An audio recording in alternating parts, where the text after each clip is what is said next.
Hello friends, जय Hind. I am Kapil Kumar Koshti from Siddhi academy Jabalpur. Friends, जैसा कि आप सभी देख रहे हैं, आज 9 सितंबर 2020 है और मैं आप सभी के लिए फिर से लेकर आया हूं महत्वपूर्ण करंट अफेयर्स पर विस्तार से चर्चा। तो चलिए फ्रेंड्स, आप सभी का स्वागत है। सबसे पहले मैं शुरू करने से पहले आपके लिए बता दूं फ्रेंड्स कि ये जो करंट अफेयर्स है आप सभी के लिए एमपीपीएससी, यूपीएससी, रेलवे, व्यापम और बैंक एग्जाम के लिए जो है उपयोगी होगा। फ्रेंड्स, यदि वीडियो अच्छा लगे तो आप लाइक करिएगा, शेयर करिएगा और यदि मेरे चैनल को आपने सब्सक्राइब नहीं किया है तो आप सबसे पहले तो सब्सक्राइब कर लें और बेल आइकन को जरूर क्लिक कर दें ताकि आने वाले वीडियो का जो है नोटिफिकेशन आप तक पहुंच सके। फ्रेंड्स, अभी 2 दिन तक जो है मैं आपके जो है वीडियो लेक्चर नहीं बना पाया, कुछ मोबाइल प्रॉब्लम्स हो गई थी जिसके कारण जो है मैं आपको वीडियो प्रोवाइड नहीं कर सका, परंतु मैं ऐसी आशा करता हूं कि फ्रेंड्स आपने जरूर करंट अफेयर्स को जो है नोट किया होगा। तो चलिए फ्रेंड्स, फिर भी मैं कवर करने की जो है कोशिश करता हूं। तो चलिए फ्रेंड्स, आज के करंट अफेयर्स का अपन जो है डिस्कशन करते हैं। पहला करंट अफेयर्स है फ्रेंड्स कि भारत, यूएसए प्लस इजराइल द्वारा जो है तीनों देशों द्वारा जो मिलकर जो है 5G तकनीक पर जो है सहयोग किया जा रहा है। ध्यान रखना फ्रेंड्स, भारत, यूएसए अर्थात अमेरिका और इजराइल द्वारा जो है 5G तकनीक में जो है सहयोग के लिए जो है व्यवस्था की जा रही है फ्रेंड्स कि जो 5G तकनीक है इसके लिए किस तरीके से जो है लाया जा सके। आपने देखा होगा, कुछ साल पहले आपने सुना होगा फ्रेंड्स कि 2022 तक जो है भारत में 5G आना था, लेकिन अभी तक तो नहीं आ पाया है। अब देखते हैं कब तक आ पाता है। लेकिन सबसे पहले मैं एक आपको बेसिक जानकारी बता दूं कि इसका जो मेन उद्देश्य है कि पारदर्शी, सीधा और विश्वसनीय और सुरक्षित 5G संचार नेटवर्क शामिल करना है और उसको जो है प्रोवाइड करना है उपभोक्ताओं को। तो ये ध्यान रखिएगा फ्रेंड्स। मैं आपको एक बेसिक जानकारी बताऊं तो जैसे सबसे पहले आपने देखा होगा 2G के बारे में आपने सुना होगा फ्रेंड्स। तो ध्यान रखना, जब सेकेंड जनरेशन था इंटरनेट का और सेकेंड जनरेशन की जो स्पीड थी फ्रेंड्स, तो 5 से 10 MBPS जो होता है फ्रेंड्स, उसके बीच में जो है इसकी स्पीड थी। फिर आई थर्ड जनरेशन या 3G जिसे आप बोलते हो। तो 3G की जो स्पीड थी फ्रेंड्स, आपने देखा होगा 20 से 40 MBPS के बारे में जो है उतनी स्पीड थी उसकी। और फिर आई थी फोर्थ जनरेशन। तो फोर्थ जनरेशन की लगभग स्पीड मतलब मिनिमम उसको माना गया था 5 MBPS और फिर मोर देन यदि देखा जाए तो उसको आगे बढ़ाकर 100 MBPS तक करने के जो है अधिकतम क्षमता थी उसकी। परंतु यदि देखा जाए, अच्छा फ्रेंड्स, ये डाउनलोडिंग स्पीड है, ये ध्यान रखना। 5 जनरेशन की बात करें फ्रेंड्स तो ये बहुत ब्लास्टर, यदि अपन देखें बहुत बिग परिवर्तन मतलब लाने वाला है और बहुत ज्यादा मात्रा में जो है इसमें चेंजेस आने वाले हैं। लगभग यदि बात करें फ्रेंड्स 4G से 100 टाइम्स यदि इसका गुना कर दें हम, 100 टाइम्स जो मोर देन जो है 4G का था। 4G का मोर देन क्या था? 4G का सबसे ज्यादा अधिकतम जो स्पीड थी 100 MBPS, उसका भी 100 यदि अपन कर दें, 100 का गुणा कर दें उसमें भी, तो लगभग होता है 1000 MBPS अर्थात 10 GBPS। ध्यान रखना। तो इनकी 5G की जो क्षमता होनी है फ्रेंड्स 10 GBPS रखनी है इनको। कितनी? 10 GBPS, गीगाबाइट पर सेकेंड, ये ध्यान रखना है। तो चलिए फ्रेंड्स, काफी आप जो है समझ गए होंगे स्पीड के बारे में, आखिर कैसे चेंजेस आएगा और आने वाला है। तो चलिए फ्रेंड्स, अपन स्वागत करते हैं कि 5G जल्द से जल्द जो है अपने यहाँ पे आए और अपन को डाउनलोडिंग स्पीड जो है इतनी बहुत अधिक मात्रा में मिल सके। तो चलिए फ्रेंड्स, नेक्स्ट करंट अफेयर्स पे चलते हैं। आज के sanitization on one call service का शुभारंभ किया है। बहुत सारा इसमें जो है फ्रेंड्स इन्होंने बताया, लखनऊ में जो है ये सेवा चालू हुई है, sanitization on one call service. अर्थात यदि कहीं पे कोरोना पॉजिटिव निकलते हैं तो वहां पे जो है उस क्षेत्र को सैनिटाइजेशन कराने के लिए लखनऊ के नगर निगम में आप कॉल कर सकते हैं। उन्होंने कॉल नंबर भी दिया था, परंतु मैंने आपके लिए लिखा नहीं क्योंकि आप जो है वहां लगाओगे नहीं। तो ध्यान रखना, वहां जो है आप कॉल करके sanitization on one call service का शुभारंभ किया गया है।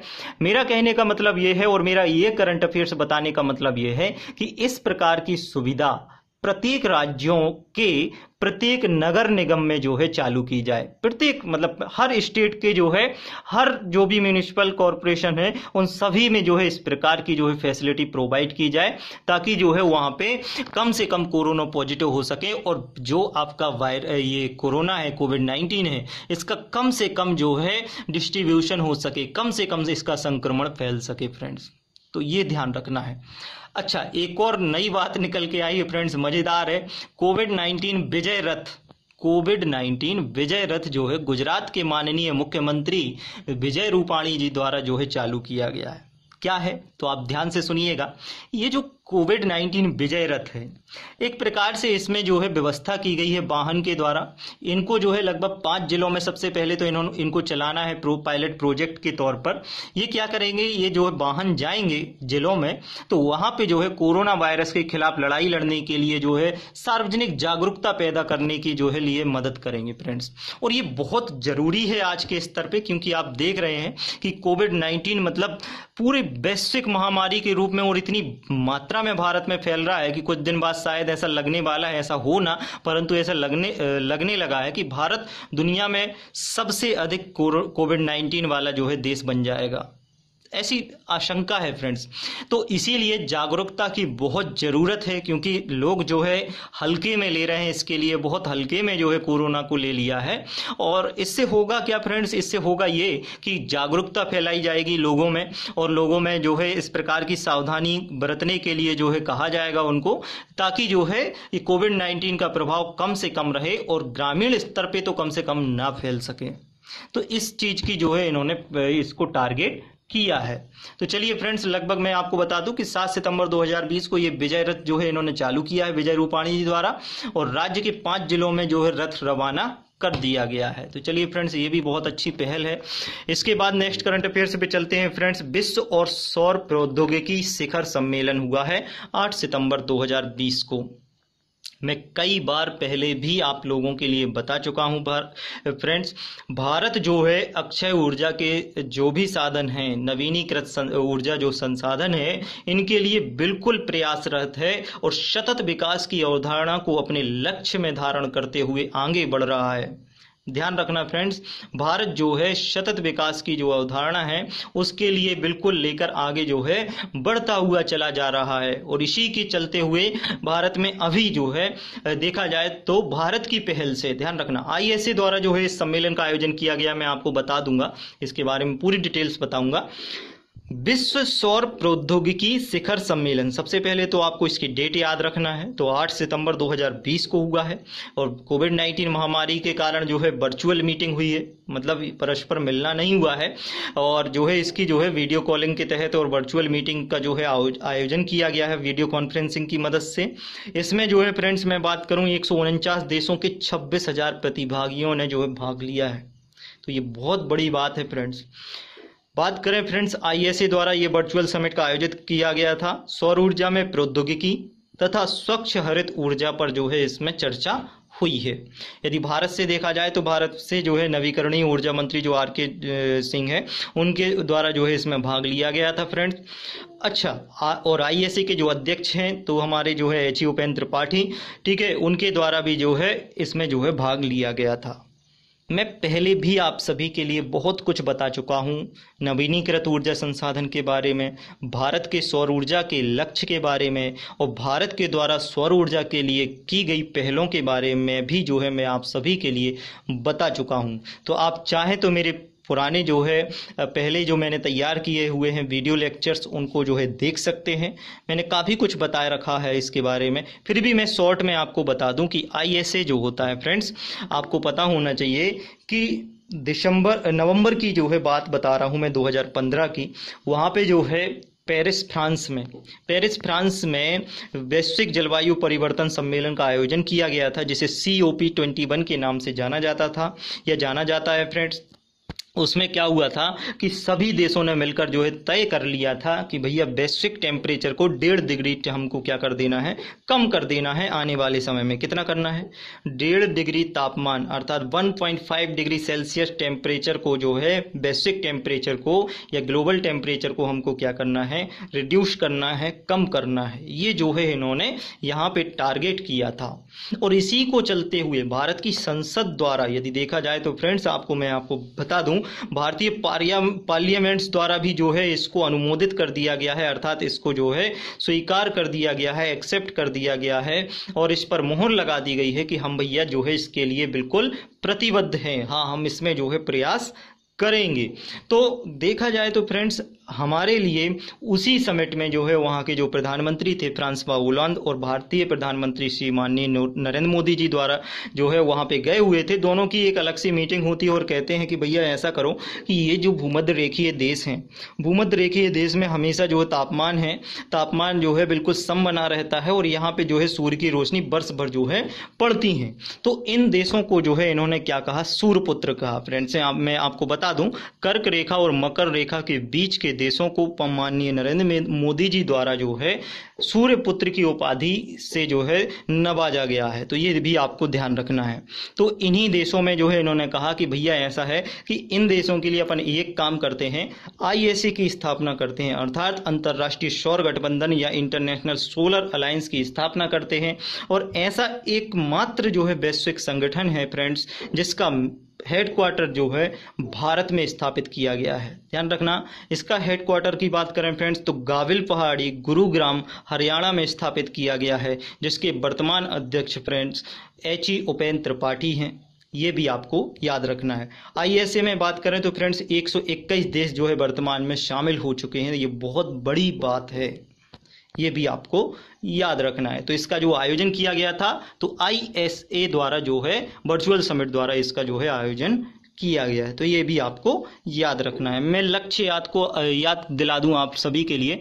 भारत का लक्ष्य है फ्रेंड्स 2022 तक भारत का जो है ये एम है कि भाई हम 175 गीगावाट अक्षय ऊर्जा का जो है लक्ष्य रखा है इन्होंने, ये भी अपन को याद रखना है। और सौर ऊर्जा के क्षेत्र में देखें तो सौर ऊर्जा के क्षेत्र में 2022 तक जो है भारत ने डिसाइड किया है कि भाई हम 100 गीगावाट सौर ऊर्जा का जो है उत्पादन करेंगे, केवल और केवल सौर ऊर्जा से 100 गीगावाट। तो ये भी बहुत बड़ी बात है जो भारत का लक्ष्य है फ्रेंड्स, तो ये भी आपको याद रखना है। चलिए फ्रेंड्स, और भी मैं लक्ष्य आपको पहले भी बता चुका हूं, तो आप ध्यान रखना उनको। फ्रेंड्स मैं बात करूं कि 175 जो गीगावाट का अक्षय ऊर्जा का जो लक्ष्य है 2022 तक का भारत का, उसमें 100 गीगावाट तो सौर ऊर्जा है, 60 गीगावाट या 60 गीगावाट जो है पवन ऊर्जा है, और 10 गीगावाट जो है जैव शक्ति है, और 5 गीगावाट जो है पनबिजली संयंत्रों द्वारा उत्पन्न की गई ऊर्जा है। वर्तमान में यदि देखा जाए फ्रेंड्स तो मैं वर्तमान की भी बता दे रहा हूं। वर्तमान में जो नवीनीकृत ऊर्जा संसाधन से अपनी जो ऊर्जा उत्पन्न हुई है या ऊर्जा उत्पन्न कर रहे हैं, तो उसमें भी आपको ध्यान रखना है 86.3 गीगावाट जो है ऊर्जा वर्तमान में पैदा हो रही है, वो भी नवीनीकृत ऊर्जा संसाधनों से। दीर्घकालिक उद्देश्य की बात करें फ्रेंड्स, 2030 तक भारत का लक्ष्य है कि 450 गीगावाट लक्ष्य रखा है इन्होंने अक्षय ऊर्जा संयंत्रों से। और यदि इसमें हम पनबिजली संयंत्र को भी मिला दें, पनबिजली शक्ति को भी मिला दें, तो टोटल मिला के भारत ने लक्ष्य रखा है 2030 तक 520 गीगावाट जो है हम अक्षय ऊर्जा संसाधन से डेवलप करेंगे। तो ये बहुत बड़ी लक्ष्य है फ्रेंड्स, और इनको जो है भारत निरंतर जो है गतिशील है इनको पाने के लिए, और आशा करते हैं और अपनी सबकी शुभकामनाएं हैं कि भारत जरूर इन सबको जो है गेन कर ले बहुत जल्दी। तो चलिए फ्रेंड्स, आज के नेक्स्ट करंट अफेयर्स पे बढ़ते हैं। अंतर्राष्ट्रीय साक्षरता दिवस मनाया गया है 8 सितंबर को, है ना। तो इसका जो विषय रखा गया है friends, literacy teaching and learning in the covid crisis and beyond. ध्यान रखना, इसका जो विषय है literacy teaching and learning in the covid crisis and beyond. तो ये भी आपको याद रखना है। इसकी शुरुआत के बारे में बात करें फ्रेंड्स, तो इसकी शुरुआत जो है यूनेस्को ने की थी। 1966 से जो है इसकी जो है शुरुआत की गई थी फ्रेंड्स। नेक्स्ट करंट अफेयर्स और आज के लास्ट करंट अफेयर्स पे चलते हैं फ्रेंड्स। ध्यान रखना, एक पहल का जो है यदि देखा जाए तो यहाँ पे जो है इन्होंने जो भारत सरकार है, भारत सरकार ने एक जिले को जो है क्या माना है कि ये जो जिला है पूरा का पूरा डिजिटल अर्थव्यवस्था जो है वाला जिला घोषित किया गया है। भारत सरकार द्वारा जो है इसे पूर्णतः डिजिटल अर्थव्यवस्था वाला जिला घोषित किया गया है, और इस जिले का नाम है फ्रेंड्स विरुधुनगर। क्या नाम है? विरुधुनगर। और ये जिला कहाँ का है? तो तमिलनाडु का ये जिला है, जिसे जो है पूर्णतः डिजिटल अर्थव्यवस्था वाला घोषित किया गया है। अर्थात इसका मतलब क्या होगा? मतलब ये होगा फ्रेंड्स कि यहाँ पे जितने भी प्रकार की आर्थिक क्रियाएं होती हैं उन सब में जो है डिजिटल मनी का जो है प्रयोग किया जा रहा है। अर्थात जिस प्रकार से डेबिट कार्ड, क्रेडिट कार्ड और जितने भी जो है टोकन करेंसी होती है इनका जो है प्रयोग किया जा रहा है, और इसमें कहीं भी जो है पेपर का उपयोग नहीं किया जा रहा है। पूरा का पूरा सिस्टम जो है क्या हो गया है? डिजिटल के रूप में जो है यहाँ पे स्थापित कर दिया गया है। तो पूर्णतः डिजिटल वाला अर्थव्यवस्था वाला जिला जो है इस राज्य का, तमिलनाडु राज्य का कौन सा घोषित किया गया है, तो ध्यान रखना बिरुधुनगर। क्या नाम है? बिरुधुनगर। कहाँ का? तमिलनाडु का। तो ये भी आपको याद रखने वाली बात है। तो चलिए फ्रेंड्स, ये हुआ आज का करंट अफेयर्स। और आपको पूरे के पूरे जो है फ्रेंड्स पिछले महीने का यदि करंट अफेयर्स आपका कवर नहीं हो पाया हो तो आप मेरे फेसबुक पेज जो है सिद्धि IAS एकेडमी के नाम से जो है आप उस पर जाके देख सकते हैं। उस पर पूरे के पूरे वीडियो अपलोडेड हैं पिछले 1 महीने के। आप उस पर जाके पूरा करंट अफेयर्स नोट भी कर सकते हैं, देख भी सकते हैं, याद भी कर सकते हैं। मैंने बहुत अच्छे तरीके से जो है तैयार करके आपको रेडी करके रख दिया है उन पर। और तो और फ्रेंड्स, आप यूट्यूब पर मेरे लेक्चर देख सकते हैं। यूट्यूब पर सिद्धि IAS एकेडमी के नाम से यूट्यूब पर जो है चैनल को सब्सक्राइब कर सकते हैं और डेली करंट अफेयर्स का जो है सिलेक्टेड करंट अफेयर्स जो है आप पा सकते हैं। तो फ्रेंड्स ध्यान रखिएगा, आगे आने वाले एग्जाम में जो है आपने जो आंदोलन चलाया था फ्रेंड्स हैशटैग का, वो भी सफल हो गया है आपका। और आगे आने वाले समय में जो है रेलवे के एग्जाम भी होने वाले हैं, SSC के रिजल्ट भी आने वाले हैं। तो ये भी जो है आप सभी के लिए बहुत बड़ी अपॉर्चुनिटी है फ्रेंड्स। और इसके लिए जो है किसी भी हालत में मत गवाइएगा, अपनी तैयारी जो है बिल्कुल चालू कर दीजिएगा। और जो भी प्रकार की सहायता यदि आपके लिए लगे तो जो है आप मुझे कमेंट करके बता सकते हैं कि सर मुझे इस प्रकार की दिक्कत है, तो मैं ज़रूर आप सभी की जो है दिक्कतों को सॉल्व करने की पूरी कोशिश करूंगा। तो चलिए फ्रेंड्स, आशा करता हूं यदि वीडियो आपको पसंद आया हो तो आप जरूर इसे लाइक करिएगा, शेयर करिएगा। और फ्रेंड्स ध्यान रखिएगा, यदि आपने जो है चैनल को सब्सक्राइब नहीं किया है तो सबसे पहले तो आप सब्सक्राइब करें। और यदि बेल आइकन को क्लिक नहीं किया है तो आप बेल आइकन को जरूर क्लिक कर दें ताकि आने वाले वीडियो की नोटिफिकेशन आप तक जो है पहुंच सके। तो चलिए फ्रेंड्स, आप सभी का बहुत बहुत धन्यवाद। Thank you very much for discussion. जय हिंद।